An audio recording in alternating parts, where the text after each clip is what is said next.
ఒక్కసారి నా పొరపాటు, నా అయోగ్యత, నా బలహీనత నాకు అర్థమైందయ్యా. నిన్ను విడిచి తిరిగిన బ్రతుకు, నీకు దూరమైన బ్రతుకు, నీకు ఇష్టం లేని చేసిన పనులు, నీకు ఆయాస్కరంగా వెళ్ళిన అనుభవాలు నన్ను ఈ స్థితిలోకి తీసుకొచ్చాయి. అయినా నా దీన స్థితి నుంచి నన్ను లేవనెత్తే దేవుడు, నా దోషము నా పాపమును కడిగే దేవుడు, నా బలహీనతలను దూరపరిచే దేవుడు, నీ ప్రతి పరిస్థితి నుంచి తప్పించబోతున్నాడు. తిరిగి ఎత్తైన కోట మీద నేను నిలబెట్టబోతున్నాడు.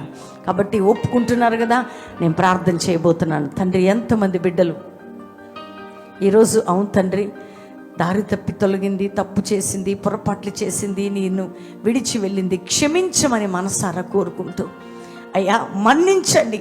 మాకు ఈ పోరాటాలు, ఈ బాధలు, ఈ సమస్యలు కొన్ని స్వయంకృత అపరాధం వల్ల వచ్చినవి, అవన్నిటి నుంచి తిరిగి మమ్మల్ని జ్ఞాపకం చేసుకొని మా దీనస్థితి, హీనస్థితి నుంచి తిరిగి మమ్మల్ని లేవనెత్తమని, మా వలన ఏ పొరపాట్లు జరిగాయో, ఏ అపరాధములు జరిగాయో, ఏ తొందరపాట్లు జరిగాయో, ఏ వ్యర్థమైన మాటలు దొర్లాయో అయ్యా, క్షమాభిక్ష పెట్టి నువ్వు తిరిగి లేపి నాయన మా స్థితిని ఆశీర్వదించమని యేసు నామములో అడుగుచున్నాం తండ్రి.